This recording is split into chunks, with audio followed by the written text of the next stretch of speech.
In a fight? Are you challenged right now and getting punched in the face or the gut? Sometimes you feel like things are collapsing all around you, but you still trust that God has a plan. I often say, who's in your corner? Who are the people that got your back in the good times and the bad times? In the good times, those are the ones that keep elevating you, not stabbing you in the back, not pulling you down like a bunch of crabs pulling their buddy down when he's about to go over the top. Who are those winners? Who are those people? I call them thoroughbreds. Or better yet, cornermen. It don't matter if it's a man or a woman, you just need them, period. You need great people around you when you're winning, not just when you're losing, when you're winning too. But what about the other side? What about when you're getting your tail kicked? You know, you're getting whooped and you're losing. And you're taking a barrage of shots that feel like you're getting knocked out or you're about to get knocked out. Can you relate? Can you feel that? Anyone feel that? Maybe someone quit. Or you had to fire someone. Just wasn't the right fit. And you knew it, but you held on too long. And you had to rip the Band-Aid off and do it. As my guy Jocko Willink would say, good. Good. Say good when times are tough. When times are rough, good. Good. It's time to reorg. Good. Time for a fresh start. Good. Time to get rid of someone who doesn't lift you up. Good. It has a separate agenda that's not on point with the mission, your mission. Good. What about the tough times? Relationally, or your marketing? Maybe you spent a ton of money and it ain't hitting. Or your big idea that you thought would take off isn't. Or you find yourself with 2 or 3 people on your team that you know aren't adding to the culture. Or they're not even following this system and they're doing it their own way. What about tough financial times? Ever been there? Good. Well, not good.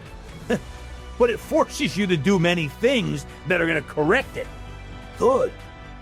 Stealth-like, creative, focused, smart with how you spend your time. Good.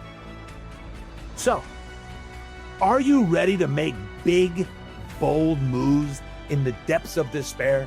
I'm not saying to go out there and throw wild haymakers with hopes of knocking someone out, although sometimes that even works.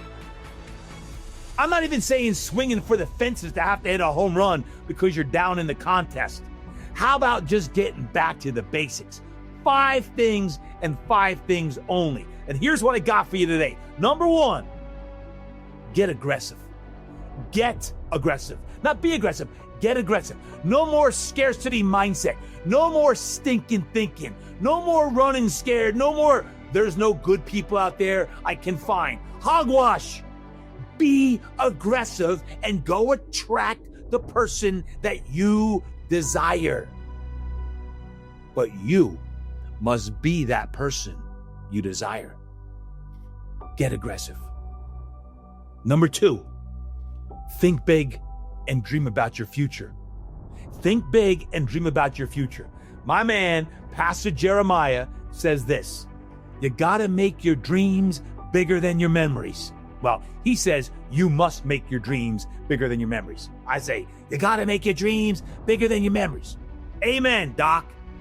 You gotta make your dreams bigger than your past or your present. Change the mindset now. How are you dreaming? Are you dreaming at all? What are you dreaming about? Where are you dreaming?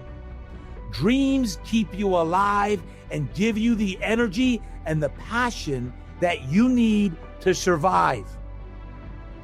Remember your why. Why? Why do you do what you do? Why do you do what you do? Why do you wake up every morning? When your feet hit the floor, why are you doing what you do? Remember the why. It's going to help keep you alive. Read it, recite it daily. I exist to motivate and inspire people to be their absolute best self, physically, mentally, emotionally, and spiritually. I love to coach people to help them get their minds right and be great and live their divine purpose. Now you say yours. Number 3, get rid of the donkeys. There, I said it. You've been thinking about it for 2 years or a year or 3 months. Why do you continue to put up with someone who doesn't support the mission? Be a man or be a woman of your word. Better yet, of your convictions and your beliefs. They either believe in you and your mission, or they're off in the pasture doing their own thing that donkeys do. Don't be a donkey. Get rid of the donkeys. If it's time for them to roam, then go let them roam. All alone. Bye-bye, donkeys. That's number 3. Number 4, cut out the noise and listen to your cornerman. In the heat of the battle, your focus narrows. You don't focus on everyone or everything. You listen to your cornerman. You do what he or she says. He coaches you. She gives you instruction. Your job is to get out of the corner and narrow in on what you gotta do. And maybe in the corner you hear this, fighter. Throw more body shots. Move more so you're not in a straight line. Don't retreat. Move forward. Throw more shots. Stuff like that. In your terms, what is it? What are those fundamentals? Amplify your training or get back to training. Make the move that needs to be made. Don't play scared. Rear back and use the power from within. I want to see that power from within coming from your hara. So when you hit, you hit. And number 5, trust that God has a plan for you. God's never let me down, and he's never let you down either. Sometimes we think we trust him, and he hasn't even challenged us yet to the brink. There's always way more in the tank than we think. Heck, even when we think we've been tested, we still have another 20 to 30% octane left. Yep, that's a fact. Have you ever heard, if it don't challenge you, it don't change you? Have you ever heard God won't give you anything you can't handle? And then you say, well, yeah, Todd, I just wish he didn't trust me so much. Have you heard that God is just preparing you for the next step? And that next step is something even bigger, better, and even more impactful than you can imagine. My friend, that is today. That is the day today right now you rise up and you get up. But that takes trust. A lot of trust in God. It goes back to your corner man or your corner woman. Who is it? Who is it? Let's assume God is one of them. We'll just assume that. But who is the flesh and the blood that's got your back? I'm talking the flesh and blood, the human being that's got your back. The 1, 2, or 3 men or women who got your back, that's got you today, that believes in you.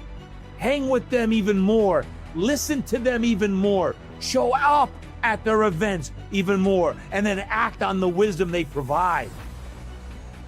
That, to me, is tapping in to who is in your corner.